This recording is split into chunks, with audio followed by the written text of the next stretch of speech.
Well,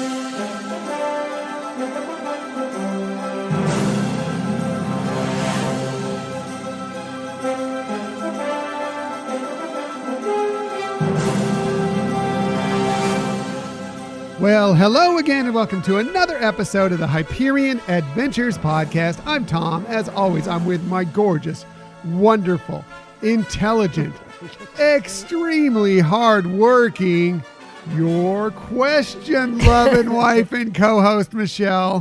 Thank you, honey. Hi, everybody. Happy 200th official Hyperion Adventures podcast episode, sweetheart. Yeah, I'm excited about that. Thank you. And you too, sweetie. Yeah, it's been quite a run over the last almost nearly 4 years. I got a couple more months till we reach 4 years. But that's a crazy thought. Yeah, this is the actual 200th official episode. We have had a few more that are kind of like bonus episodes and like our D23 Expo episodes where we did like 4 in 4 days from being out there.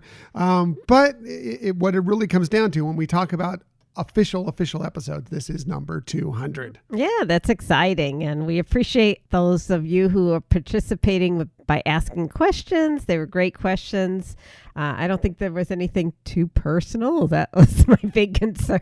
Yeah, no, it wasn't anything. They were actually, I loved questions. all the questions. I thought they were creative. Yeah, they were really interesting questions, and I think you're going to like the questions and hopefully like some of our answers to them. I don't know. Hopefully. But I just want to reach out and tell everybody out there, it doesn't matter if you listened to us from the beginning, one of the 2 or 3 people that actually did, or if you've just picked us up within the last week.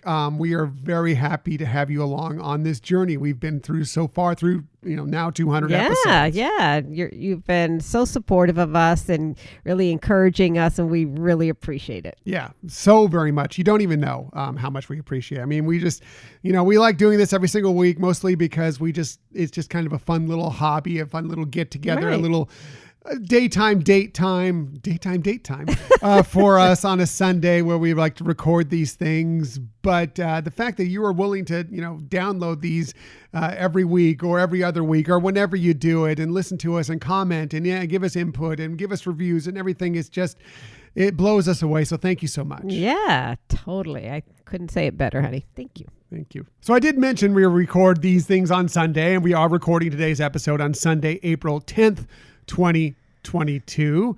Happy National Siblings Day, by the way. Yes. Especially to your sisters. Yeah, very cool. Yeah, so hope you all are getting in touch with your siblings out there. I am an only child. I had some step siblings, but I'm an only child. So you just all have to be my siblings. That's it. Everybody's adopting you. Yeah. Thank you. Thank you for joining us today. In the future, you can find us most everywhere you get podcasts. However, the very best place to find us is on our own website, HyperionAdventuresPodcast.com. And while you're there, we'd love you to join in with our subscriber group for our newsletter. Yes. That was a long way of putting that, I but know. Yes. Please sign up for the newsletter. That's how my brain is working. Very long. My brain is never working, so that's good. We really appreciate it if you sign up for the newsletter. It's just another way to be involved in the Hyperion Adventures podcast world. We get information about the show out to you a lot of times first. And sometimes we give some information out there or some links or whatever that you are the only ones to receive. But again, it's just another fun way to be involved with the show. Another great way is to follow us on social media. We're on Twitter at Hyperion Podcast, Facebook, Instagram, and Pinterest at Hyperion Adventures Podcast. If you are on Facebook, come on over and join us for some good, positive Disney energy fun at our Hyperion Adventurers Facebook group. It is an amazing group. We really appreciate those of you who have joined and want to invite others there. So whether you're listening to this podcast early on and you haven't joined in that group, we'd love to invite you to join in there or tell a friend. Yeah, come on in. Just have some fun. Let us know what's going on in your adventurous life and share it with you. And we all have a lot of fun there. And a lot of our questions today came out of that Hyperion Adventurers Facebook group. So thanks you to everybody there for that. Also, we are on YouTube. If you want to find us there, just do a quick search for Hyperion Adventures Podcast. Hit subscribe and you'll know whenever we have a new video. And if you ever want to contact us for any reason, please hit us up at our Gmail account, HyperionAdventuresPodcast@gmail.com. Yeah, we love to hear from you no matter what. Yes, through all those avenues that I just talked about, we just love to hear from you in various different ways. Now, it's not free to do this show. Okay. We do have some costs associated with it, and we appreciate it if you feel like you get some value out of this show, want to support us, plus get a little swag out of it. There are a couple ways to do this. One easy way to do that is through our Spreadshirt shop, where we have a bunch of different items with various different logos and colors, sizes, all sorts of different stuff. If you want to find us there, just go to Spreadshirt.com and just do a search for Hyperion Adventures Podcast, and we'll come up and you can go through all those items. Also, if you go to any of our social media channels, find our Linktree account there. There's a connection there to it as well. Yeah, and it's not, even though it's called Spreadshirt Shop, it's not just shirts. It's not just shirts, mugs, glasses, masks. There's tons of stuff. I know masks are sort of going away, but you never know. All sorts of different items, no matter what you're into. Pajamas. Yes. We know you want to be wearing those Hyperion Adventures podcast pajamas sometime, but maybe like the Real Men Love Frozen pajamas or There whatever. you go. Something Aprons like that. or, Yeah. like you said, mugs. There's a tons of stuff. There's a lot of stuff there, and we get a portion of everything that is sold there. Also, you could join us by becoming a Patreon member. We have tiers starting as low as $2 per month, and if you want to join us there, it's patreon.com/Hyperion Adventures Podcast. And if you sign up there, all sorts of different things that are involved with that, depending on which tier you decide on, including, of course, some more of that swag that we like to give away. Right, and there's some other things, and there's some episode participations that you get invited to that no one else is invited to. Yeah, Michelle has some things that she's conjuring up that's going to be going out to all those out there who have already signed up soon. And thank you for all those who have already signed up and become Patreon members. Now, before we get into this week's stuff, we kind of always like to look back at the week that was, because, even if you've had a little bit of a tough week, we always find that those little gems, those little bright spots, those little moments of positivity. And we know this show, we like to be all about positivity. And we feel like there is always something to look back on that is positive. It's kind of our favorite thing from this week. And when we do this, we always start with Michelle. One, because as you know, from listening to the show, hopefully for a while, she does the best research. She definitely has the best list, and she has the best tips, but she almost always also has the best my favorite thing from this week. So Michelle, what is your favorite thing from this week? Well, my favorite thing, it's actually not Disney related. Our son Scott had his annual physical recently, and there were some lab orders put in just to check and make sure he's doing okay. And typically the process of getting labs drawn from him is pretty traumatic to him, and definitely for my heart when I'm watching him go through that. And this time, he was impressive. He was such a trooper, put his arm out, didn't even yell ouch or anything when the needle was put in. He stayed still for all the vials that they had to draw. And so it was just great to see him not have such a terrible time with it. And plus, you could tell he was proud of himself. And that was just so fun to see that he was, really proud that he did a good job too. Yeah, and I couldn't be there because I was actually at the doctor at the same time in a different room getting checked out and getting my own blood drawn, just because it's just nothing specific, just having a physical exam. Right. No big deal. But so it was even that much more impressive that you didn't need me there for this to all be accomplished. But yeah, from what I understand, I didn't get to see it, but you told me he did great. Sounds like he did great, and he got rewarded with his favorite thing in the world, a pepperoni pizza that night. Yes. He certainly deserved it. But yeah, from going from past years where we've had to really help hold him still, and, not that it's torture or tie him down or anything, but just to make sure he doesn't move during it. And this time he was totally independent. So. Yep. Big man, big guy. Happy. Yeah. That's great. That's awesome. It really made me so happy for him. Good for him. Yeah. What about you? For my favorite thing from this week, originally, I am going to say what I had originally because, baseball started this week. Opening day of baseball was Thursday, I believe, and just happy to have baseball back. It was a little delayed by about a week this year because of the labor dispute that they had going on, but I'm just glad to have it back and going on. Now, I just wish we could actually watch our local team here in San Diego. We have a streaming service that we use to watch our television that unfortunately does not carry because they're in dispute with the channel that has the Right. Padres on them. So we won't get to watch I them know. here for right now. Hoping that gets corrected soon, but happy to see the Padres have started off their Right. season and they've won the first two of their first 3 games. And it's just glad that baseball's back, all shapes and forms. Yeah, totally happy But about that. what replaced that is my favorite thing from this week is something that I noticed today on social media. I guess there was a big announcement for the celebration of a certain video game that we love. Its 20th anniversary this week. And they announced at that there are 2 new games coming for Kingdom Hearts, Yeah. including Kingdom Hearts 4, continuing Sora's, Donald, Goofy's story. I couldn't be more excited. We love I that know. franchise of video games, and I can't wait for whenever it is, whether it's next year, or the year after, when Kingdom Hearts comes out. Right. Yeah. No, it's such a great game, and if you aren't familiar with it, if you're a Disney fan, I mean, you have these characters that are actually going into storylines that relate to Disney, and it's fun whether you're going to Monstropolis or Arendelle. I Right. know you like seeing Frozen, and it has storylines with the characters there too. So Yeah, it's they've just gone a into nice Halloween Town. yeah.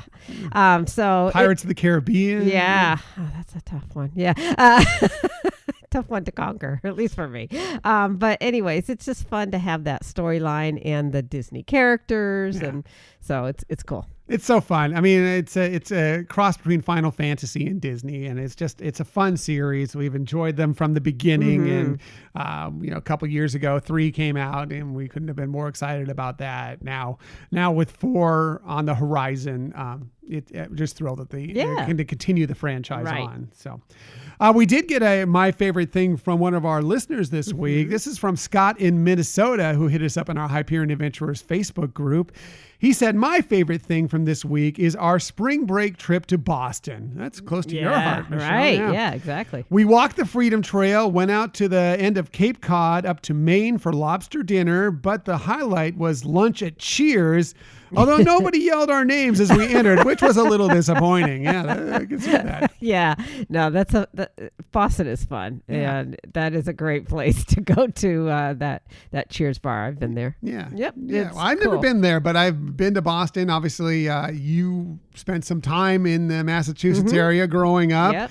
We have family that still lives in the Massachusetts area, so we've been out there a couple times. I've walked the Freedom Trail and checked it all out. That's a long walk.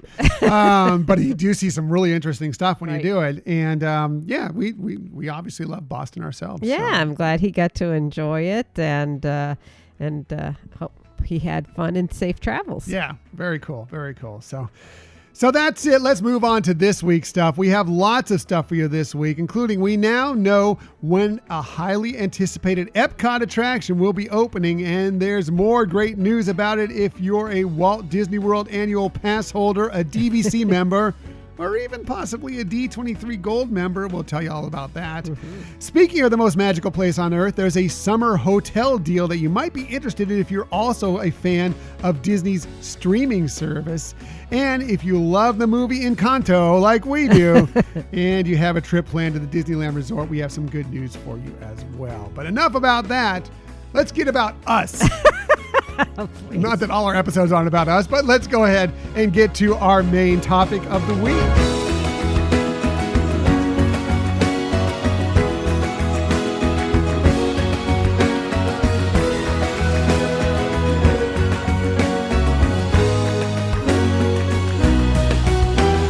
So yes, since this is our 200th official episode, we thought we'd do something a little special this week. And yes, it's all about us, but it's also about you and what you like to know about us. We've done this for a couple years already. This is the 3rd time we'll be doing this. It's our 3rd annual Ask Us Anything show. You've said you've enjoyed that in the past, and so we've brought it back ever since because you have fun with it and we have fun with it. Yeah. And we, like I said, we love the questions, but this year's questions, I think of all the years that we've done it, have been the most creative and having us think about things. So I loved them. Yeah, we've you had some really fascinating questions out there. I've loved every one of them. Can't wait to answer them. Most of them, almost all of them. There's a couple I'm like, but I love most of them. But I'm just so glad. Again, we love interaction with this show, and this has been some fantastic interaction from you. So thank you so much, and thank you for thinking all these great questions. Right, really appreciate it. Appreciate people participating too. Yeah. It's been fun. So let's go ahead and get right to it. We're going to start with our great friend from the Conversation Star Wars podcast. A show you should be listening to, by the way. Charles hit us up with a really interesting question here, and he said, if you could fan cast a role using Disney characters for a non-Disney IP movie, either as a remake or a new project, what would it be? That's a fascinating question. Yeah. Thank you, Charles. Michelle. Do you have one? I cheated a little bit on mine. I think yours is probably, do you want me to start first or you want to go? Okay. So, yes, I cheated a little on mine because, look, hashtag save the Muppets. I feel like you could remake virtually any movie with the Muppets and it's going to be awesome. I actually want to see Disney do a series based on where they just maybe do truncated versions of movies where the Muppets just remake them. You know, I think that'd be a lot of fun. The Muppets do Casablanca or, you know, whatever, you know, I think it'd be hilarious. And tell me you wouldn't be watching that. I mean, it'd be so great.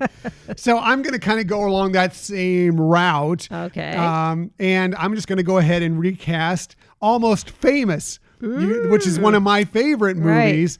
Using the Muppets. I feel like Kermit would be great as the young perspective, wants to be a writer, rock writer, William Miller. You could have Miss Piggy as of course, the Band-Aid, Penny Lane, and then the band they could be following and play, basically taking the Stillwater role.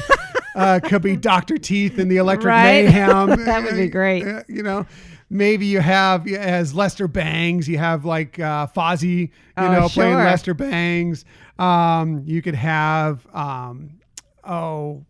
maybe, there's the band manager for Stillwater or whatever. Maybe that's Gonzo. Yeah. And, you could, a lot of Muppets, they usually put some sort of live action in there. You want someone as William Miller's mother. Could be someone live action. Right. Or maybe something that you could just totally, gender switch it a little bit and recast it as Sam the Eagle or something, which is all this, it always seems like he's always the straight man. There's all this craziness going on around him. I could see him playing that role. But I think that would be a lot of fun. And gosh, that's great. As they go from city to city and all the craziness happens, you can add in different Muppets and different situations, and maybe you have a lot of different sort of cameos from actual celebrities. I think it would be a really, really fun movie. Oh my God, that's not cheating at all. That's amazing. Actually, I think that would be so fantastic. Yeah. And I'm sure we'll probably see it on Disney Plus next year.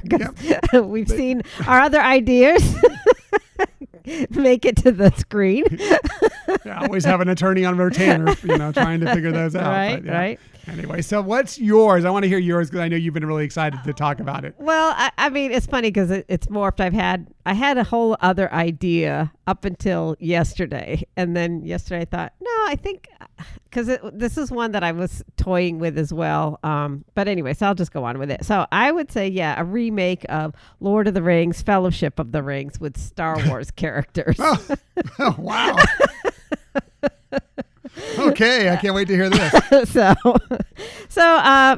for playing Frodo, the part of Frodo, I would put Mando, because we know he knows how to go on a quest and how to, deliver something precious. So, that's a given. For Gandalf, we figured Obi-Wan. Well, hello there. He has powers, and he also has a little mischievous or fun side, so he could fit into that as well. Playing the role of Aragorn, Qui-Gon Jinn. I mean, he's wise. He's got the hair and definitely the good looks. So, kind of fits that. Samwise, who's going to accompany Mando, could be played by BB-8. He does his best to keep everybody on track, But BB-8 has no interest in second breakfast. I know. But for Gollum, this one was a little harder to cast. And the one that I went with would probably be a challenge, for the producers. But I thought, Jabba the Hutt. Okay. Yeah, he wouldn't be able to be as nimble. I don't think he's very sneaky behind them. He's following us. I can just barely see him back there or whatever. I just thought, though, he has that eeriness. I think it'd be kind of a hoot trying to make it with him. For Legolas, this one I would do a switch up of. I would have Ahsoka. Why not? She's loyal and great in battle, right? Yeah, that's true. Yeah. For Anwin, the love interest for Aragorn, I think we could cast that with Jyn Erso.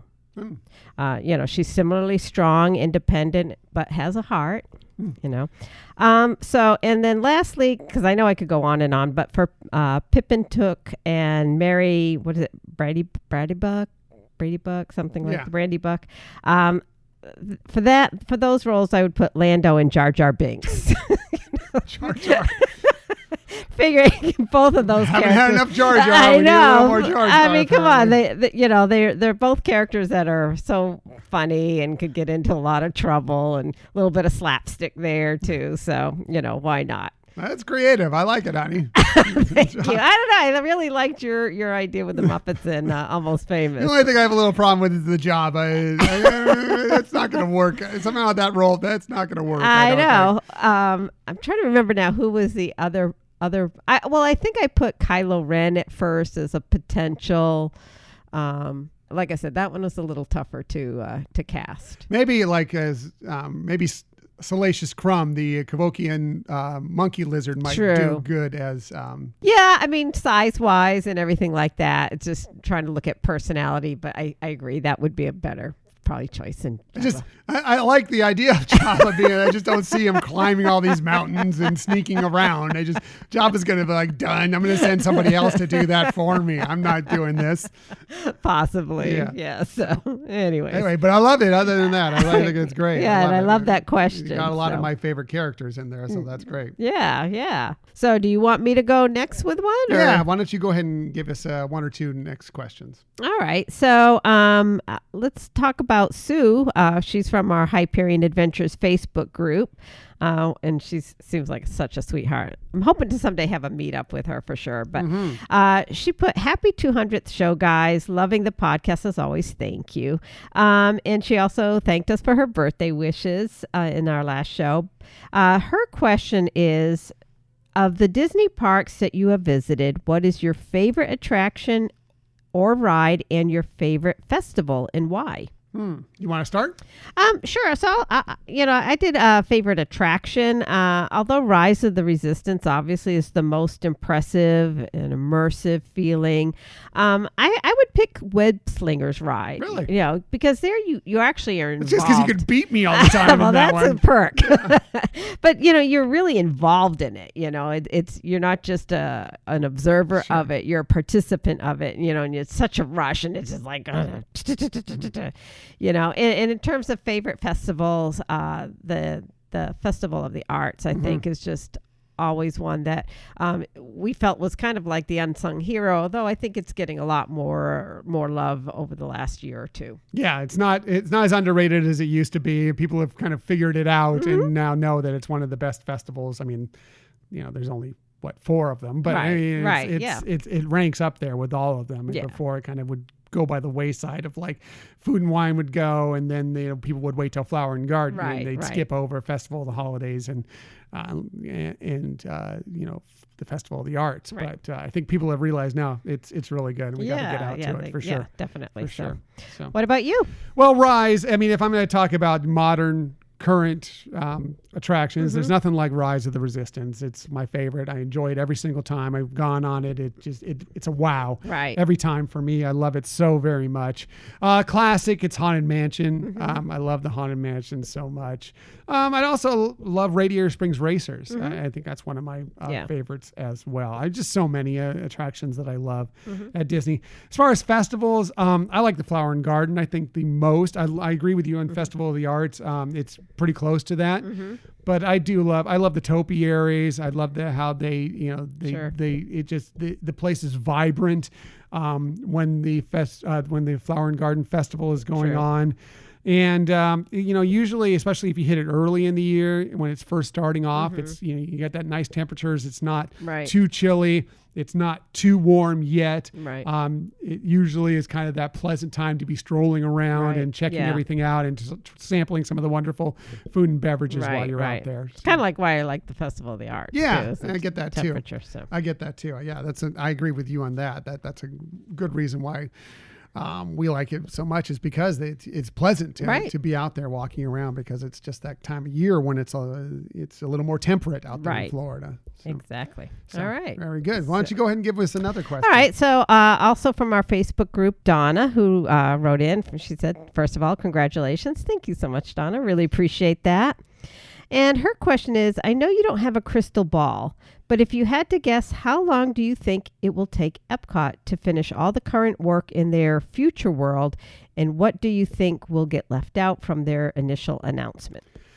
Well, I don't have a crystal ball, Donna. I wish I did. And I think that there's a lot of stuff up in the air with it. I mean, at least, we know that Guardians of the Galaxy Cosmic Rewind is getting set to reopen. I have some information about that coming up here in our Disney Stories of the week as well. So that's good. But there's a lot of stuff still way up in the air. And, a lot of that is we have some actual personal relevant knowledge of stuff going on as far as trying to get things secured for supply chain issues. Yeah. And, it's everywhere right now, trying to, you can't know for sure when you're going to get certain things in to be built. You can't even get necessarily workers to build things right now. So everything is way up in the air as they try and figure all this stuff out. So I wish we could say, but I just don't think we really know. Right. I mean, obviously it's unique times, because typically, Disney can have an announcement and have a deadline that they've imposed on getting something done. And, the times have changed to where that wasn't really possible right now. And like what Tom's saying, some of the issues, I don't know if I really believe that they're going to leave things out. I just think they are probably going to postpone things. Like we've heard even in the other area of World Showcase, where like the Mary Poppins area is going to be postponed. And that, they might try to, have some things added on to, rejuvenate interest as things can become open. And so, but maybe string that along to hope, maybe consider like another anniversary, like in 5 years or something, have pretty much all of it done. Right. It's like I said, it's just so much up in the air right now. You look at the cost of things right now, even just the cost of fuel, everything is going up. It's more expensive to get anything done. And then you can't even if you have the money to get stuff done, you can't get the stuff in necessarily to do it. So who knows? I think the one thing that may not make it, I'm still hoping it does, but is the celebration pavilion that they had announced at the D23 Expo 2019 that was going to have like the beer garden and the viewing station and everything. Oh, I totally think that's going to happen. I'm not sure. I believe that they're going to have a garden type area, a festival kind of area over in that space for sure, but I just don't know if they'll be able to build it up to what they originally intended it to be, but we'll see. Yeah. Hopefully I think I would actually think that would have a priority for them. Well, I hope so. But we'll it's all a wait and see process. So I wish we could give you a better answer on that, Donna, but we're not in the know with Disney. It's all just kind of guessing on our part. So hoping but that. Interesting question. Yeah. And we're hoping that we like that they're getting stuff gradually done. Right. It seems like it's taken forever and it's going to take a little bit longer, but at least they're starting to get stuff done. So. Exactly. So. Anyway. All right. I think you have the next question. My next question. So this one comes from Natalie, who hit us up on Twitter. You can find her at _N Boyle, Boyle. And she said, keeping it Run Disney related. Nice. I love Run Disney questions. She said, what is your dream race weekend theme? Michelle, do you have an idea for that one? I do. I've loved the Star Wars themes. But if I think it would also be fun for a new theme to really kind of evolve around Encanto. I just think there's some really unique characters that, you could do cosplay with, and, it's a lively theme. And so I think that would be kind of fun. What about yourself? That would be a lot of fun. Well, first off, I want to say the first thing I want is for them to get the races back to Disneyland itself. Right. That is something that I've been desperate to have happen soon. I know that there's construction in Toontown now. There's some construction in downtown Disney, but I still think they could work around it and get the races back, figure it all out. I'd love to see that happen. And if that happens, then you can get, back to the Avengers themes. Right. Because unfortunately you can't do that in Florida because they have some issues with some contracts with Universal out there. So they can't do that. I mean, they could do something Guardians of the Galaxy, but they couldn't do it a full Avengers theme. I agree with you. Star Wars, love the Star Wars races, love to see them back. But as far as something brand new that maybe we haven't seen yet, or maybe they did it, maybe they did it early on before we were doing Run Disney races. But I think it would be a fantastic theme to do. Would be Pirates of the Caribbean. Oh yeah, I think it'd be a lot of fun to get people decked out in pirate gear, running along. You can get the characters in their pirate. A lot of the stuff they wear like on Disney Cruise Lines for Pirate Night on the course doing pirates. You can even get, like, if you run through Galaxy's Edge, you can get Hondo out there. He's a pirate. Yeah. Or, he's a legitimate businessman is what he would tell you, but he's a pirate. I just think of the pirate theme would be a lot of fun. That would be a blast. Yeah, that's a great one. So she has some more questions here. She says, what's your favorite race you've done and what made it so memorable and magical for you? Michelle, do you have an answer for that one? I do. I would say our very first one. You can try to research and feel like, okay, I kind of get an idea of what to expect, but until you get there and really get to feel the energy around you with all the other participants and everything, there's nothing like it. I think also we had Pixie Dust that started us out when we arrived there at the wrong time, but we had all my fault, by the way. But we had a fabulous cast member who saw us and realized this and hooked us up with a ride to the front line, or the starting line, and then getting to run through both parks, Disneyland and Disney California Adventure Park, that is truly magical. It's in Disney California Adventure Park. They have fun messages on the cinema billboard area that, it's just kind of makes it unique to that moment that you're in a Run Disney event. The theme music is playing all around you that you can really hear. And then the other thing that just personally made it magical for me is, and this happened just by chance. It was before I realized to actually set up a playlist to have a purpose as you're running. But I was getting close to the finish line, and, the song from Hercules, Go the Distance, which had perfect lyrics to, what I was experiencing at that time, just made it, unbelievably perfection. So anyways, that was mine. Yeah, I agree with you on that. Our very first Run Disney race was very memorable because even more memories than you would normally make in that, because if and what Michelle is alluding to, and if you haven't heard us tell the story before, we almost didn't make that race because I misinterpreted what time the race began. It was our first ever Run Disney race. We'd run some 5Ks before, and I know what time those normally start. It couldn't possibly be 5 in the morning, could it? It's got to be 6 in the morning, right? Right. And it's not like at Walt Disney World where you're taking a bus to get to, I guess if you're staying some of the off-site locations, some of them did arrange to have a bus, but for the most part, people are arriving there as they would to the park. So we basically got near the race and noticed they were already starting the race. So we started our run early. Right. And luckily we had someone also come up, one of the volunteers there or whatever, came up to us with a cart and kind of rushed us to the bag. We were in the very last corral. Right. We ran the race and it all was fine, but that made it extra memorable, on top of already being, memorable for being our first race. But I also want to talk about our first and we've only run one half marathon with Disney, and that was really special. It was Star Wars, so we loved that. We loved the theme, but also just actually finishing our first half Right. marathon. When I got to the finish line, I was interviewed immediately afterwards for one of the Run Disney promos so that they've cool. run. That Right. was kind of cool too. So that was special as well. And I'm especially proud of Michelle because I had run some more longer. She had never even run a 10K before that. Right. She jumped up from doing 5Ks all the way to a half marathon for that weekend. So especially big deal for Michelle Yeah, to make because it that through was that like race. 4 months of training. And Yeah. yeah.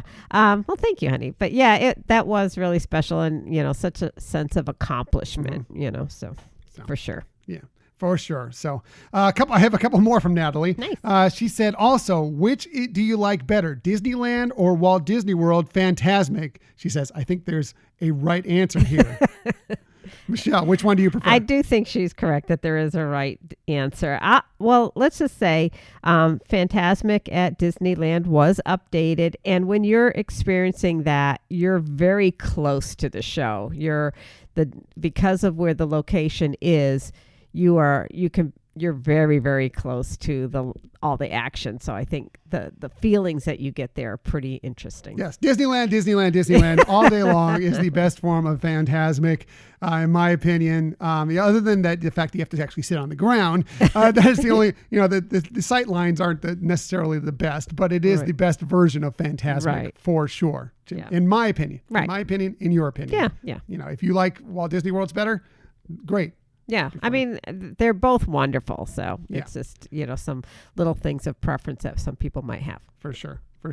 One more. She after this, she went and hit us up on our Facebook, our Higher Period Adventurer Facebook group. She says, I have another one outside of what I tweeted. What rides have you had an in-show exit on, and which of those were your favorite? I've been racking my brain over this question. You know what? I may be a unicorn. I don't think I've ever been Right. walked off a Disney attraction, unless it was something that I was young and I just don't remember it. Right. I was trying to figure one out and I don't recall one. Yeah, I hear what you're saying. And, kind of similarly, I mean, as long as I've been going to the parks and as many attractions, I've only had one actually. And same thing. I was trying to rack my brain. I was like, was there other ones that, maybe you and I were involved in, and I know that there's been times that there have been some glitches that have like either stopped rides for time and thinking, okay, any minute now, it's been a long time, so any minute now they're going to walk us off, but they didn't. The only time it ever happened to me, I was actually with Scott, is on a Winnie the Pooh ride at Walt Disney World. And that one we did have to get walked out. And, it was kind of actually a fun, cool experience. I thought it was going to be just, a little upsetting for him, but it wasn't. And, interestingly, at the time when the way they were doing it car by car, at first they didn't turn all the lights on. They did put more lights, but not all the lights, but it was ample lighting. So so you didn't totally lose all the, kind of the magic of the attraction. Yeah. Interesting stuff. I've always felt like that. I've kind of missed out on when people say, I got walked off of this attraction. I got walked off that attraction. I'm like, it's just rare. And I don't know why. It just never, that I can recall, Right. has never happened to I guess me. that's a good sign. Yeah, I guess so. I mean, we've had some funky stuff happen, like, that with the Matterhorn just a few months ago, where we kind Right. of got in our car, we finished the Matterhorn, and we were getting ready, we thought to disembark, and then they just it's getting a little jammed up, so they just slid our whole car to the side and Right. let some others go by us, and then they let us go again. They slid us Right. back in and let us go again. That was a little weird, and different. But yeah, But in a fun way. yeah. So, what do you have next? So Adam from the Mouse and More podcast, and you can find him on Twitter at the Mouse and More. He asked kind of a would you rather 7 nights at the Grand Californian with tickets, or a 7-night cruise out of Cape Canaveral on an itinerary you've already done? Do you want to go first? No, You you want me go to first. Okay, so I was thinking about that. It was a great question, and I had to really ponder about it. What I concluded is I think I would say a 7-night cruise, mainly because there's more things to do during that week. Even if you've been on a former cruise, there's still fun things to do, some activities that change. Obviously, if you're doing different, trivia challenges or other, kind of things, and we know you can see the shows over and over. So that seems like it would just fill the time more with interesting things. Now, my answer would have changed if I was talking about a 3 or 4 night cruise. If we're comparing a 3 or 4 night cruise, I would pick the Grand Californian, because I just think, yes, it's a wonderful place. There's a lot to do in the parks. It's not as immersive as you are at Walt Disney World, so you're kind of in the city as well. But that's how I would answer. How about yourself? Yeah, I mean, it's a really tough question. I think the one thing, if we were talking about something at Walt Disney World, or if it's the Grand Floridian Right. or something, I think that would probably be my answer. And I love the Grand Californian. I just don't know, I don't know. We've been to Disneyland so much, and Disneyland within 2, 3, 4 days tops, I think you've pretty much done everything there. It doesn't mean you can't have some good times, Right. just sitting And by the repeat pool, things. Yeah. relaxing, do things like enjoying other things. But we go on cruises all the time to ports we've been to many, many times. Yes. And sometimes we don't even get off the ship, because that's how much I guess it would matter what cabin you're in Right, too on a Disney yes. cruise. If you're on an inside cabin, that's different, Right. than being, or in a suite in the Grand Californian Right, sure. or something, Yeah. but all things being equal, I think I would pick the cruise as well, just because there's Right. all sorts of fun stuff to do on the ship. Right. Enjoy the ship itself, enjoy the food. I think that I would lean towards that personally. Yes. I mean, I think if somebody has never been to Disneyland, coming to the Grand Californian is pretty special. And, especially if you have a vehicle that you could go around and check out other sites, of Hollywood or, Southern Cal sites. But yeah, like you're saying, just 7 days at the Grand Californian with a couple days at Disneyland might not consume as much time. Right. If you're just talking about a trade for monetary value alone of the Grand California, because Yes. 7 days of the Grand California with tickets, it's going to Right. cost you a lot more than your average 7-day cruise. True. I'll tell you that right now, even Exactly. as much as a Disney cruise is going to cost. Right. But great question. Yeah, great question. I'll go here for the Okay. next one.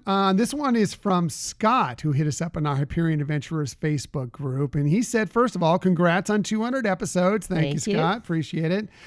To borrow a phrase, quote, what a long, strange trip it's been, end quote. Thank you for a little Grateful Dead there. Appreciate that. So my question is a two-parter. Oh boy. Exactly how much do you guys spend on Disney related expenses annually? And it's that time of year to reevaluate our expenses. So what would you advise is an acceptable percentage of disposable income to allocate to Disney? Asking for a friend. I'll hang up and listen to your response. Well, Scott, first of all, rude. No. Not at all. This is really tough to talk about. One thing about what we do, and we are very boring people outside of going to Disney. We actually allocate a fair amount of our excess money to Disney. I'm not going to tell you the exact amount. I don't even know the exact amount that we spend on Disney. But here's the thing is that Michelle, how I mentioned how hard she works and how great she is and everything. She works really, really hard, and it's paid off in that we can get an excess amount of money to be able to pay for other things because of the fact that she works so darn hard and she's so darn amazing. Now, what you spend on it could be totally different than what we spend on it. We don't go out to eat a lot. Right. Hardly people we are the worst people in You're the an world amazing chef. to speak of when you're asking, restaurant recommendations in Right. San Diego, because we don't do a lot of restaurants. Right. We occasionally, but it's fairly rare. We eat in a lot. We don't go out a lot. We just don't do a lot. We save it all up for our vacations. Right. We at home, we kind of just peel back, relax, stay at home. We're homebodies for the most of the part. And then when we go on vacation, we just we take what we've saved from not Right. going out and have a great time. Yeah, like my brother-in-law Tom told me once a long time ago. He says you can live like a pauper and vacation like a king. Yeah. And so we kind of go with that. So we do have, just to kind of give you an idea of what we have, we do have an annual pass for Walt Disney World. We're DVC members. Which we have home resorts at the Riviera and at the Polynesian. We've paid those off. We have the what used to be called the Gold Pass is now, I believe, the Sorcerer's Pass, which is DVC members, kind of the Florida residence price. So it's a little less expensive than your average annual pass. For Disneyland, we have an annual pass as well, but we don't have the most expensive annual pass. We have the Enchant Key, which is a little bit down there. We get some blackout dates, so we're not spending quite as much on that. We did a Disney cruise recently. It was, during Christmas time. Normally that's a super expensive Disney cruise. We got a 40% discount because of another Disney cruise we did that just happened to happen right in the middle when the pandemic broke out. So it wasn't as bad a price for a Disney cruise as you would think.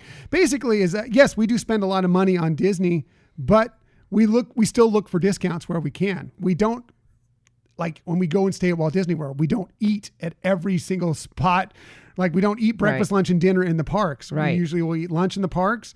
We're usually staying in a DVC space. So we'll have breakfast there. And a lot of times we'll have dinner there as well, unless we're doing something special like Topolino's or something. Yeah. So. I mean, we also, so in terms of our passes, like Tom said, we do have those annual passes and we typically get those every year.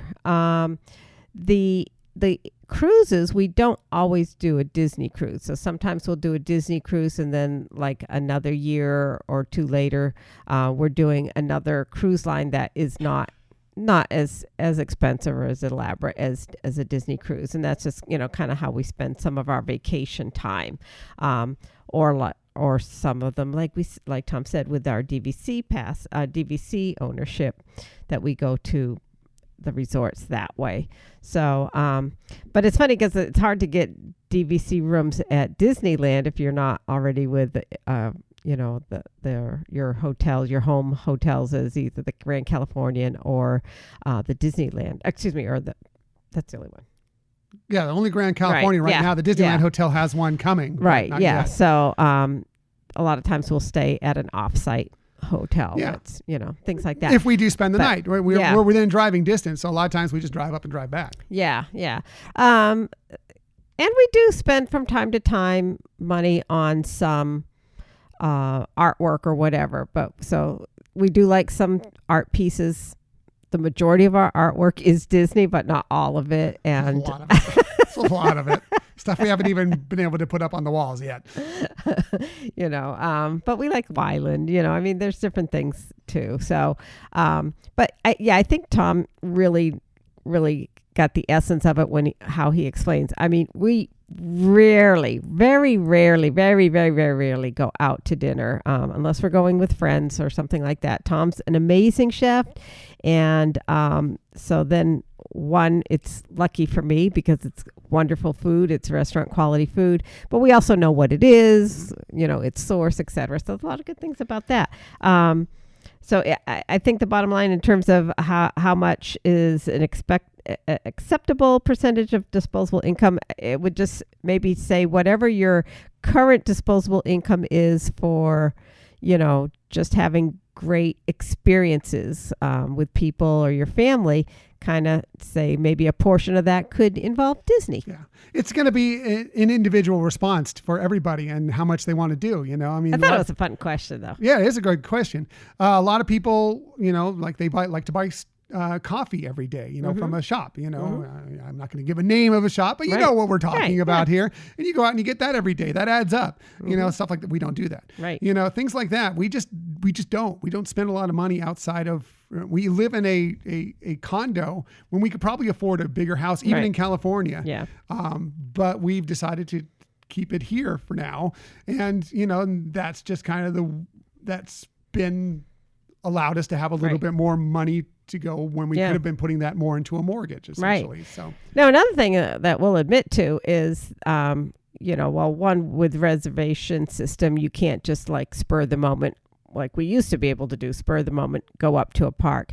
But with gas prices, we are now considering times that we go because it is, it is about an hour and a half drive each way for us to go to Disneyland. So, and we don't get parking with our annual pass at Disneyland. So we do factor in that, a trip to Disneyland is going to have an initial cost without going into the park of about $40 to $50. Right. So we have kind of rethought the frequency of our trips there too. Yeah. So basically, what's right for you is not necessarily right for us. It's not right for the next person around you. It's just, you figure it out based on how much do you want to do other things besides Disney. We decided we just pretty much want to mostly do Disney. Right. And so that's where we spend most of our money on. We also, by the way, we have the Disney Rewards Visa, which is another thing. If you like to do Disney a lot and you spend money on Disney a lot, you can get those rewards from that. And that paid for our entire Remy dinner on the Disney Fantasy not that long ago. So, but there are other things that do interest us. We do have annual passes to the theater here at San Diego Theater. So, and we love movies. Yeah, although we don't go to the movies as much as we used to. We're spending more money on streaming services than movies any days. So. But anyways, so thank you. Thanks for that question. Thanks for the question. I appreciate it, Scott. Yeah. Why don't you go ahead and go to the next question for you? All right. Marissa, who can be found on Twitter at ThinkMickeyBlog. She says, what would your perfect day at the parks look like? Do you want to start that one? Whew, that's a really tough one. I think not for me. That's good. I personally, I don't need much. I'm at the point where I like to go on a couple key attractions early in the day, and then I like to kind of peel back and eat and drink and people watch and check out some of the Disney magic that's around. Maybe go catch a nighttime spectacular somewhere from a prime spot at the end of the night, and then have a good evening. I'm very simple. I don't ask for a lot when I go to Disney. I just go out there and take what comes with the day. What about you? Oh yeah, same for me in terms of really what makes a wonderful day. If I were to choreograph a really magnificent sounding day, I would go to Disneyland, and I would want to take a tour, not the VIP tour, but one where you actually get to hear, see, and experience something some like walking steps or something. Right. And then you can see some of the behind the scenes things and history of the park. And that would take most of the day. For dinner, I'd like to have that at Blue Bayou at a table next to the water where you're seeing the attraction from Pirates of the Caribbean. And then to add in VIP seating for Main Street Electrical Parade, which is coming back. And then end the day with fireworks from Batu. I know they're actually being shot off by the castle, but watching them over Batu as they, light up the sky over the Millennium Falcon. Very nice. That's a much better answer than mine. No. Yeah, whatever. I just go with the flow. It's all good. I don't know. I don't know what a perfect day is. I don't know. You had a great answer. Good job. Oh, thank you.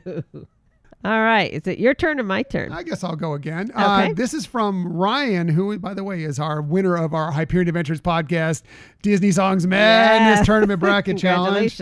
He hit us up on Twitter. You can find him at @W_Ryan Alexander. And he said he has two questions for us. One, top 5 must-do attractions at Disneyland and Disney California Adventure Park. Michelle, do you have a couple of them or a whole 5 for him? I do have 6 or 7. I was good. I kept it to 5 at Disneyland and California Adventure Park. This might be in order, but maybe not. Matterhorn for sure, because it's it's one of the original from Disneyland or not original opening day, but it's a classic. Classic, yes. Thank you. As I mentioned, Web Slingers is just so much fun. And you talked about this one, Radiator Springs Racers. And then the fourth one would be Haunted Mansion Holiday version, which has the Nightmare Before Christmas theming to it. And then similarly, the OG Small World that Walt actually wrote on, but at Christmas time, where they have the additions of Christmas themes kind of intermingling with the Small World song. Good. That's a good list. That's Thank a good you. list. What about you? I agree with most of those. I think one main thing you want to do, because Ryan, I believe you've gone to Walt Disney World more, and maybe you haven't been to Disneyland much. So try and do the things that you can't find at Walt Disney World so much. And many of those were on your list, even if they are versions of it at Walt Disney World. They're different at Disneyland. I would throw Pirates of the Caribbean in that. It's a better version at Disneyland, in my opinion. Yes. So definitely check that out. Enjoy, if you're a Marvel fan at all, enjoy Avengers Campus, because just for the character interactions alone, it's the best. You can say what you want about what you think about the attractions or whatever, but they're, square foot by square foot, the amount of characters you can run into there and interact with in some way, shape, or form.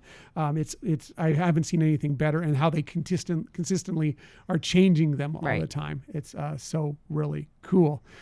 Cars Land, take on in all of Cars Land. All the attractions at Cars Land are interesting. I know that, the Mater Junkyard Jamboree is kind of similar to Alien Saucer Swirl or Spin or whatever it is. Definitely better. A little bit more it's a better pizzazz, version. A little more swing to it. But the entire, just that whole land there is just so great and immersive and wonderful. So definitely do that as well. So Space Mountain Star Wars theme. Yeah, they're about to open up Hyperspace Mountain again. Pretty soon. So if that's still open while you're there, check that out if you like Space Mountain. Yeah. But it's just like I said, take in the differences and enjoy it for what it is. It's more compact. You can do a lot more in a day. But it's a lot of fun. You're gonna have a good time. I know Ryan he sent us an email saying he's going soon. So nice. He's gonna cool. enjoy that. So happy for him. The second part of his question was San Diego restaurant recommendations for families.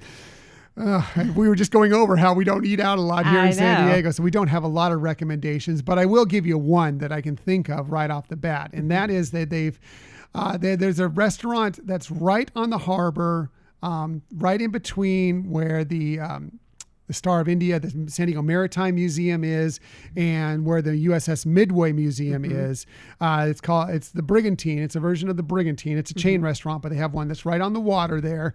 That is a great spot right on the water. They have pretty good food there. Right. It's a great spot right on the water. If you hit it up at the right time and the right time of year, and we know that the Disney Wonder is coming to San Diego for many more stops this year, you'll be right next to the Disney Wonder, so you can eat outside, see the Disney Wonder there, and like I said, during the day you can take in the Maritime Museum, you can take in the USS Midway Museum. It's just a great place to walk. So I would definitely recommend that as a good space. Yeah, and even if you're there without the Wonder, it's just such a great location. So. Yeah, very good. I would also recommend going to Coronado. Coronado Island is it's really a peninsula, but they call it an island. Is a great space for a lot of little restaurants and cafes and shops and such. And if you go over and visit the Coronado Hotel, it may remind you of something you've seen at Walt Disney World, because the Grand Floridian was taken right off of the Coronado Hotel there. Yeah, they look identical. And it's just that whole area has a lot of neat shops and different types of restaurants that are not necessarily chain restaurants. So check all those out, and I'll see if I can come up with some more answers for you as we get closer to your trip, by the way. So thank you very much, Ryan. So next question for you, Michelle. Okay, next one for me came actually from Frank Dillo from Dillo's Diz on Twitter. He's at Frank M. Cardillo. And at Dillo's Diz, both of those on Twitter. He said, three best tips for a first-time Disney cruiser, #4 months away. Yeah, that is so exciting. That is very exciting. So happy to hear that you're going to get to experience a Disney cruise. That'll be fabulous for sure. And I wish we could be there, because I'd love to see it through your eyes. Love to see somebody experiencing that for the first time. And obviously there's a lot of, tips that people could give, the things that are more prominently known, like adding the app or researching what's on the ship. But just giving 3 top ones that I would say is get the kids involved in creating your door decorations before you leave. I mean, and that's assuming it's not a surprise for them. But it really helps get them geared up and get involved, and then on the ship have the fun of decorating. And you could actually have different decorations per day, on the door. It doesn't have to stay the same the whole time. Magnets, or always it could. Magnets, by the way. yep. And then for yourself personally with your wife is to plan a date time. Obviously, our best recommendation would be for Palos brunch, but that can be hard to secure, especially for a first-time cruiser who, by the time you get to put in your pre-cruise reservations, it might be a little hard. But if you can't get to a because you don't want to miss the dining rotation. So if you can't secure that brunch, then maybe try something else that could be fun, which is like a drink tasting.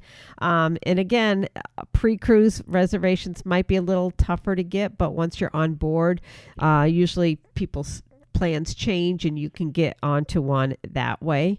And the third one, and this is kind of, cheesy, but it's just also to save time from saying everything on it, is on our website. We do have a helpful packing list that you could use. But it, hopefully you would find it useful, that it could contain some things that you might not think about for a Disney cruise. Yeah, it is a good packing list Michelle put together, and it is on our website. So Thank you. Check it out. So those are my 3 tips. Do you have 3? I don't know if I have 3, but I do have some tips definitely involved with that. First thing is when you go on a Disney cruise, you're going to see a lot of stuff to do. Mm-hmm. Do a lot of it, but don't feel like you need to do everything, right. Except for see the shows. Go see the stage shows. You don't necessarily need to see the magician or the ventriloquist, although a lot of times those guys are good. But definitely go see the stage shows, whatever they may be on board your cruise, because they are what makes entertainment sets Disney apart, and that is what sets Disney Cruise Line apart from a lot of other things that a lot of the cruise lines. I agree with you on trying to get Palo brunch. If you can't book it ahead of time, it's tough to get sometimes. Hit them up again over and over again while you're on your cruise, and see if something comes available for you, because it's worth it if you can get it. Yeah, it's tough. You don't want to miss your dining rotation, but Palo dinner's not bad too. Right. You may want to think about it for an adult date night if you so desire to do that. I agree with you. Just in one way or shape or form, have some adult time on the Disney cruise. Let the kids go to the Oceaneer Lab or the Oceaneer Club and enjoy themselves, and take some time at the Quiet Cove Cafe, at the Quiet Cove Pool, at Serenity Bay on Castaway Key. Take that and use it and have some good quality adult time while you're on that cruise as well. Of course, it's all about family, but a good couple hours to go sit and just having a quiet time by the pool is always enjoyable as well. Yeah, and good. This isn't going to be a fun thing, but I need to put this out as someone who themselves suffers from motion sickness. Like, I can't do certain attractions because I suffer from motion sickness, or I don't enjoy them as much as others because of that. And so that could come into play with Disney Cruise. But I rarely have problems with a cruise because I've kind of figured it out. First thing, ask your doctor about it, because they're going to give you the best possible response to it. But I'll tell you what I do, and that is I take what's called meclizine, which is basically Bonine. And I take that throughout the cruise, usually once in the morning, once in the evenings before I go to dinner, just to make sure it's all good. I don't want to go to dinner and suddenly get seasick. Right. And I start it a good couple days before, so it's in the system before you get on your ship, because the last thing you want to do is wait until you start feeling it and then put it, because it just won't help you for a while after that. So get it into your system for a few days. It also lets your system adjust to it a little bit, because it can, sometimes they can make you a little drowsy or whatever. So if your system is adjusted to it, you're better off. And that's a good way to, for me, that's how it works for me personally. Now, like I said, everybody's different. Their level's different. Some people, even who deal with motion sickness, will get on the ship and not even notice the movement. So it's just what's up to your personal preference. Right. Exactly. So good tips. Babe. Those will be my tips. So. All right, I like it. So I'll get to my next one, which actually is it's a sports one, which I like. Yeah, I'm a sports fan. This one's from Doug, who hit us up on our Hyperion Adventurers Facebook group, and he said, thoughts on Padres playoff chances after acquiring Sean Manaea from my beloved Oakland Athletics. It only makes sense with Melvin there as the head coach manager. Wishing you all the best. Bob Melvin, who used to be the A's manager, is now the manager of the Padres. And they just, right before the season started, acquired this pitcher from the Oakland A's who pitched really well the other night. He struck out 7, didn't allow a hit in 7 innings. Yeah, it was a great pitch. Great start. So here's what I think on the Padres playoff chances this year. I think that their pitching staff, top to bottom, stacks up with virtually anybody in baseball right now. I don't think that they have as high a top end as some pitching rotations do, like they're 1-2 guys, but they're like 4 or 5 guys are better than most pitching staffs that are out there, and they have some depth even in the minor leagues. Mike Clevenger, who, is this great pitcher who's just still recovering from surgery, is getting set to come back this year. He's not even pitching yet on this team. You add him to the rotation, going to be even better. They may suffer a little bit right now in the lineup as far as their offense. Fernando Tatis Jr. out for 2-3 months here still, recovering from some wrist surgery, so he won't be back till June or July, and who knows how long it'll take him to get back once he does get up healthy enough to play. That hurts. So there's a lot in play here. I think that they're going to be a good team. I think that they're a borderline playoff team, especially with the expanded playoffs they have this year now, starting after the labor agreement. So that's good. I don't think they completely compete with the Dodgers. I still think the Dodgers are the premier team in the National League West, maybe in the National League completely. But they're going to be good, and they're exciting, and they're going to be fun, and I'm excited to watch the Padres this year. Yeah, I totally agree. I would have said the same thing. I know you would have. I do love baseball, but I'm not as knowledgeable as Tom, and so I was happy to be able to defer to him for the responses here. So good job, honey. Thanks. Excited for what's to come. I'm sorry about your Oakland Athletics. I know that they're peeling off a lot of players. I hope they they've done it in the past where they've let players go and they've, got some prospects in and turned them around and been able to make things happen. Oakland's been famous for that. Right. So I hope your A's do that for you this year. Thank you again for the email, Doug. From the Hyperion Adventures Facebook group, Doug. Moving on, we have one final question. Actually, it's a slew of questions from Tony, the Disney dad. He hit us up with an email. And first of all, he said, congrats on 200 regular episodes. What an achievement. Thank you. He said, thanks for making great content each and every week that my whole family can enjoy. You're very welcome, Tony, and thank you for the congratulations. Really appreciate it. Yeah, definitely. And, you're such a numero uno in our book, and so we really appreciate the encouragement. So, Michelle, why don't we start off with the first few questions that he asked us here. He said it's a top 5 list. Yeah. We know what that means in the Hyperion Adventures podcast world. What you got there, Michelle? Okay, so his first question is, what are your top items on your Disney bucket list? So it's not necessarily top 5 on our Disney, but he gave us 5 questions. Sorry if I confused everybody there. But anyways, question number 1, what are the top items on your Disney bucket list? Do you want me to go first? Yeah, why don't you go ahead and go first? All right. I put 2 of them, and one of them we're actually going to hopefully get to do this year. The first one is have a stay at one of the cabins of Copper Creek. Those things look amazing. We're going to do that this year? No, the next one is. Okay. Phew. I was like, wow, I didn't know we had the points for that, but okay. No, it's the next one that if we can secure it is to have dinner at Enchanté on the Disney Wish. Mm-hmm. Disney's newest cruise ship that's launching this summer, and we have fall reservations. So hopefully we'll be able to get a reservation to have dinner there. Hopefully we have enough Disney Reward Visa points to pay for that right? dinner there, exactly. like we did for Remy. So, exactly. Yeah, so what is your top or items for your Disney bucket list? Well, first of all, it's to get to all the Asian parks. Mm-hmm. I want to go see the Asian parks at some point. Mm-hmm. I don't know how we're going to do it or when it's going to happen, and how many trips it will take for us to get to see them. But definitely I want to get to all the Disney parks at some point in our lifetime. Sure. I want to see them all and see this what's the same, what's different, experience the culture around it, and just enjoy them all. I'd love to do the Adventures by Disney Galapagos or the Antarctica sailings, trips that they have. I think those would be fascinating True. to check out. Or maybe one of the safaris, because I know Adventures by Disney does the safaris too in Africa. That might be kind of fun. Yeah, that would be amazing. Those may be more pie in the sky than some of the other ones, but those would be big. I think that's it. I mean, there's a lot of stuff I could add. There's a lot of stuff, that I'd really love to do. Some of the, even though it's not necessarily Disney, like the Jedi Master package at Star Wars Celebration, something like that, where you're just, walking into all the panels that you want to see and all this stuff, and something like that would be fun too. So, a lot of stuff. Cool. So let's get to the next question. Okay. Question number 2 is, if you had one ride for 12 hours straight, what ride would it be and why? He said you can each pick one from Disney World and Disneyland. All right. I'll start. Yep. I think the only thing I could do for 12 hours straight would be to kick it in the People Mover.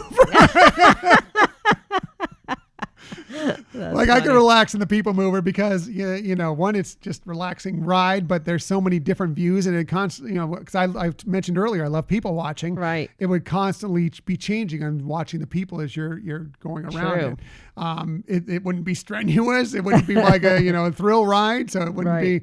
I think it's one of the few I think I could do for 12 hours straight. What about you? True. I actually have one that is at both Walt Disney World and Disneyland, so I figured that would probably be the easiest one to pick, and that would be Midway Mania. Similar to you, I mean, I could do that over and over and not. My arm would get so tired. That's true. But at least it's like not getting motion sickness or whatever. And I could really practice to become an expert. Yeah. So. I guess the other one that we could do, at least once it opens up at Walt Disney World again, is the Walt Disney Railroad. I could do that for 12 hours as well. Right. But it has to be something simple that the things will change at least a little bit if you're going to be on it for 12 hours, and so you get different views. And it's, again, it's not jarring to me. I already mentioned I suffer from motion sickness. If I was to do something that has too much motion in it over for 12 hours, it might be a big problem. True. Could do the monorail back and forth from Ticket and Transportation to Epcot. That loop. Yeah. Fun, So great question. I mean, I guess I could take the boats, to and from the transportation. I like being out in the boats on the lakes. That's always fun too. That's true. So very good. All right. And you have another one. I have, another one. Number 3 is, what attraction would you love to see made into a movie or series that hasn't already been made into it? What are your thoughts on that one? The Matterhorn. Oh, the Matterhorn. Oh, that's a good one. Because I thought that could go kind of in so many different directions, whether it's trying to, be on a little bit more of a serious or documentary style kind of thing of, where the Matterhorns are actually located, or if it wanted to just be something, kind of funny or cheesy about the actual Matterhorn and the Yeti and stuff like that. Or That's it's not cool. Yeti, it's the abominable. Yeah. Abominable snowman. Yes. Not adorable snowman. No. The abominable snowman. Right. I can say it. Yes. So. What about you? I've been thinking about this, and I think that, and I've actually brought this up a long time ago as something that I thought would be an interesting choice, and that would be something, maybe a series based on the Carousel of Progress. Ooh. And it could be something kind of like Quantum Leap-ish, / Back to the Future, where they're constantly, the whole family, the Progress family are going through time, and they're constantly adapting to how things have changed when they these times, and then but there's some sort of thing that they have to solve there. Right. Then they flash to another time or whatever. Wow. And kind of, the way you kind of go through, everything changing within the Carousel of Progress. Right. You can kind of do that with the Progress family. That's in some sort interesting. Of thing, so. Yeah. I love that. Love your answer, honey. Thanks. Yeah. So. All right. I think you have the other two, the other few questions that he has. Other 2 plus 1, because it is Hyperion Adventures podcast from Tony. Yes. His 4th was, what movie / series would you love to see made into an attraction? Michelle, do you have an answer for that one? I do. I would, and I'm making it sound like it was the first thing that came to my mind, but I really struggled over this. But to limit it to one, I picked The Mandalorian.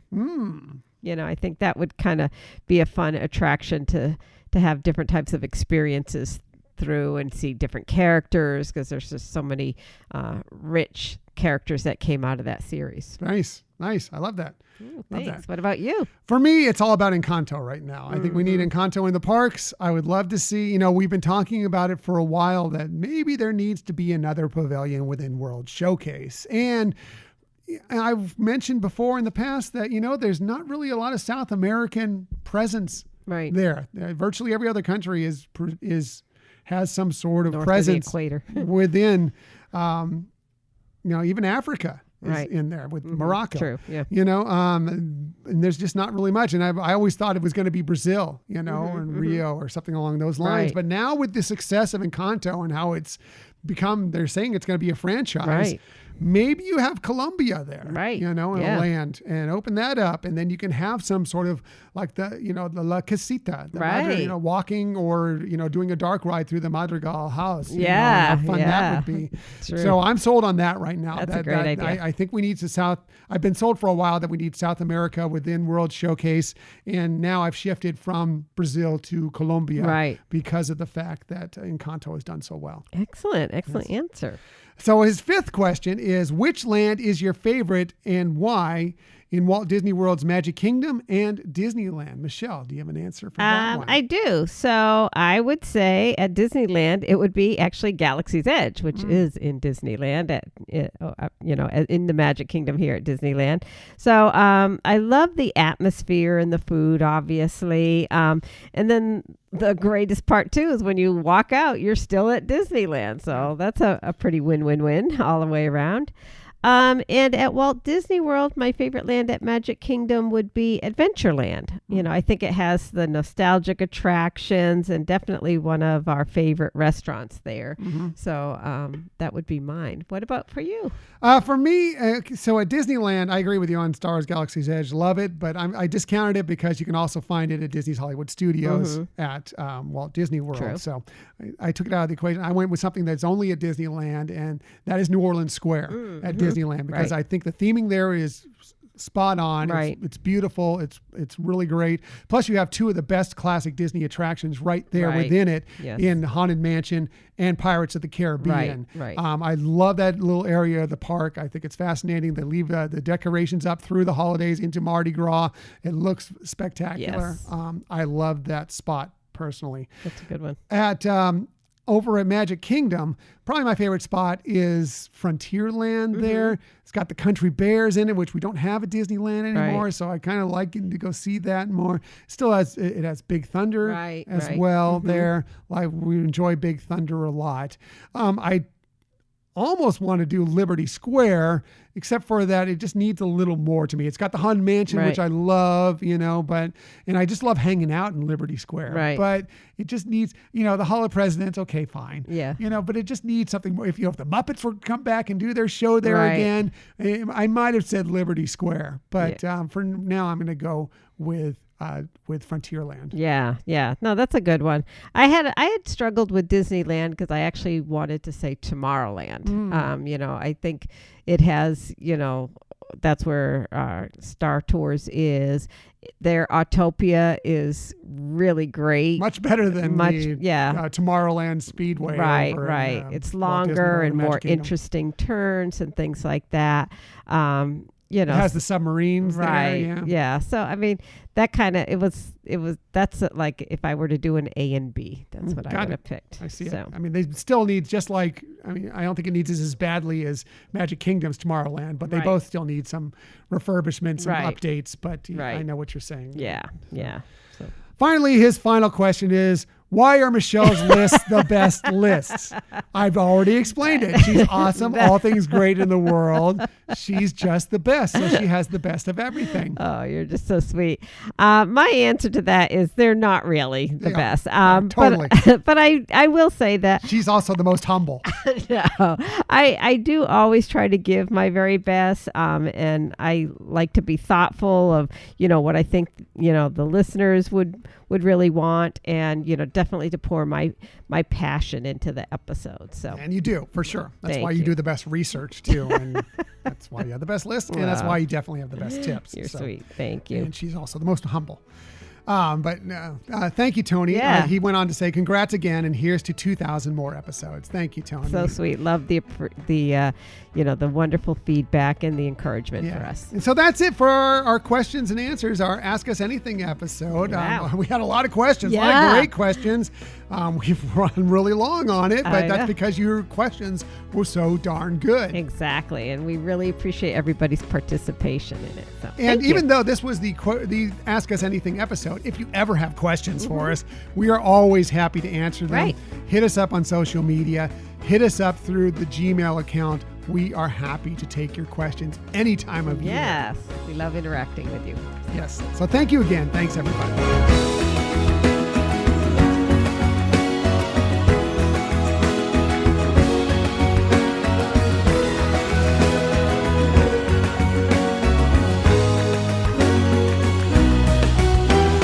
So much fun, so many wonderful, tough questions, but really, really inventive questions. Thanks, everybody. Yeah, that's like I said at the beginning, it was just really creative and made us think, and fun questions. Fun questions. Fun time for our 200th episode. But we went really long answering those questions, so let's go ahead and quickly run through our Disney stories of the week. And I'm going to start with, we now know officially when a highly anticipated Epcot attraction will be opening, and there's more great news about it if you're a Walt Disney World Annual Pass holder, a DVC member, or even possibly a D23 Gold member. This from the Disney Parks blog. They said, well, plant me in the ground and call me Groot, because Guardians of the Galaxy Cosmic Rewind is set to officially debut on May 27th at Epcot. Yay!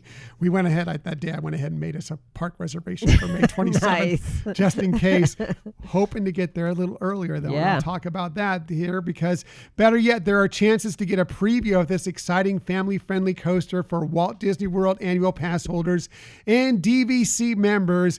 We haven't received the dates for those yet, but we have received an email telling us to keep an eye on our inboxes for another email so you can register soon. So that is coming soon for if you are a DVC member or if you are a Walt Disney World Annual Pass holder, your chance is coming to get a preview of that attraction.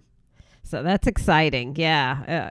It's thrilling that it's coming finally. It's, seems like a long time, but to have that opportunity will be great. Yeah. Looks really cool. So one thing we do have a date for, though, involving an early opportunity to check out Guardians of the Galaxy Cosmic Rewind, is something special for D23 Gold members.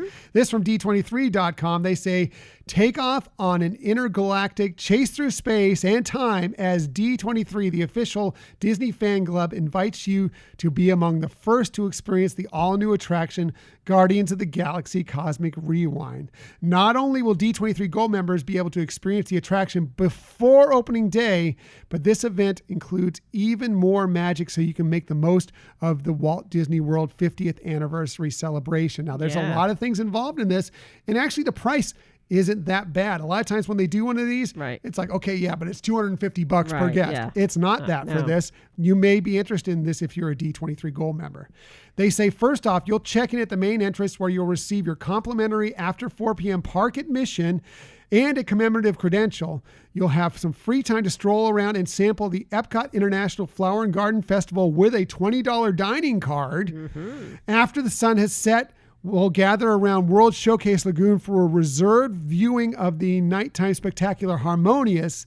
Then as the park closes, the exciting moment arrives as we invite you to make your way to the new World Discovery neighborhood, where you'll embark on an all-new journey in the wonders of Xandar Pavilion. And yes, ride Guardians of the Galaxy Cosmic Rewind. That's so cool. Yeah, that's a lot for that. The price is actually just $35 per guest plus a $5 processing fee. You can only do 2 guests for this one because of the fact that they expect it to be, a lot of people are going to want to do this, especially for that price. I mean, you're getting parking, you're getting park admission late in the day, you're getting a $20 gift card, which takes up a portion of that. You're going to get a reserved viewing area for a Harmonious, and you're going to get to ride this attraction early. I think that's actually a steal, for $40. That's crazy. And that is amazing that it's only that, and there's just something fun too to experience an attraction after the park is closed, which you can do. You've been able to do that in the past, like with the Frozen Ever After, where you have the dessert party and things like that. It's just a fun thing to do. It is fun. And then you kind of, when we did that, right, we had the great seating for, what was it? Epcot Forever. Mm-hmm. And then after you sit there and you have some food and some drinks and right. you watch the show, and then they escort you over there, and then you walk out of the park afterwards and there's like no one in the park. Right. It's great. So special. So fun. So definitely, that's something I'm thinking about us doing. We'll have to see. Yeah. Anyway, moving on to the next story. There's a new Walt Disney World hotel deal that might be of interest to you if you're also a fan of Disney's streaming service. Again, we go to the Disney Parks blog. They say, for the first time, Disney Plus subscribers can save on stays at select Walt Disney World Resort hotels most nights from July 8th through September 30th, 2022. The discounts are up to 25% savings for stays at select Disney Deluxe and Deluxe Villa resorts, lower savings for lower resorts, but that's a great deal if you are a Disney Plus subscriber. Right, yeah, it's pretty cool. And, especially towards the end of that time, when it's a little less crowded in August, especially, it's a great thing to experience. Yeah, you might want to look into that and see if that deal works for you. For more information on it, including how to make sure your Disney Plus subscription is linked to your My Disney Experience account, which you'll need in order to book it, just go to disneyworld.com/Disney Plus. But that's a great deal. Again, it's 25%. That's if you're going for the high-end place. There are other resorts, the moderates or whatever, that you're going to get maybe 15%. Don't quote me on that, but something like that off of it. But still, a hotel deal is a hotel deal. Yeah, exactly. Finally, if you love the movie Encanto like we do and you have a trip planned for the Disneyland Resort, we have some good news for you. Again, one more time to the Disney Parks blog. They said, soon you can gather with your family and friends this spring at Disneyland Park to celebrate the joy and wonder of Disney Animation's newest classic, Encanto. For a limited time, beginning tomorrow, actually, April 11th, the iconic facade of It's a Small World becomes enchanted. That's hilarious. Yes. Several times each evening with a brief visual montage that pays tribute to the movie's hit song, We Don't Talk About Bruno. No. This musical delight comes to life through projection and lighting effects and an artistic style inspired by the lyrics, with select moments that feature characters from the film. Like the Madrigal's family casita, tiles across the It's a Small World facade flip, turn, and rearrange themselves as one scene transitions to the next, culminating in a celebratory chorus and a nod to Bruno's mysterious prophecy about Mirabelle. I love that. Yeah, that'll be so cool to see. Their projection shows are always so good. Yes, they are. That's going to be excellent as Mm-hmm. well. Also, you'll be able to meet Mirabelle at the Frontierland Zocalo Park there. She'll be there as well. And coming on April 22nd, we already heard about this, but just to refresh your memory, the Main Street Electrical Parade has some new floats added to it, including one that is all dedicated to Encanto. So great Encanto stuff coming to Disneyland very, very soon. That's good stuff. Glad to see Encanto getting more and more into the parks. And quickly. Yeah. As it should, because it's been extremely popular. So that's it for the Disney stories of the week. However, we never leave you without giving you some sort of tip that might help you on your next vacation. And when we do this, we always start with Michelle because, well, you already know. She's great at everything, but she definitely has the very best tips. Here is Michelle's tip of the week. Oh, man, you're funny. Okay, so I'm going to try to make this quick because we had a very long episode. But this is in relationship to if you want to make Disney reservations farther out in advance than what's online. And I think right now they're doing it about a year in advance online. Anyways, if you're looking for something that's further out, let's say you're planning a special family get together or a celebration of some achievement and you want to start looking at some things right now or securing something in particular right now, you can call guest relations, and we'll put the phone number in the show notes, but up to 499 days in advance of your arrival date, you can make a room-only reservation through guest relations. And that way you can at least secure the resort that you're interested in. And then later on, once the package, if you're really interested in a package, once those rates come into play and are available online, then you can convert that room-only reservation to a package, so you can include theme park tickets. So, you don't have to feel like just because it's not available online that you have to wait, to that 1 year or whatever their exact date is. You can do some further out through calling guest relations. And I can, the phone number is 407-939-1289. And as I mentioned, we'll put it in the show notes. Yeah, just to make sure you have it there for you easily. Yeah. So you can find it. So. But another way that you can at least secure something and then, make some changes later on to add the packages. Very nice. Great tip. Michelle's tip. Thank you. Always the best tip. Yeah, especially good because it actually kind of leads into my tip as well. Ooh. And that's because, look, we just talked about that there's a special room discount package if you're a Disney Plus subscriber. So, that could come into play for you. But however, let's just say, because you may be making your hotel reservations in advance, well in advance, maybe you've already made your hotel selection and your reservation. And, hey, how can I take advantage of this discount, or I missed out on this discount? Well, that's not necessarily true.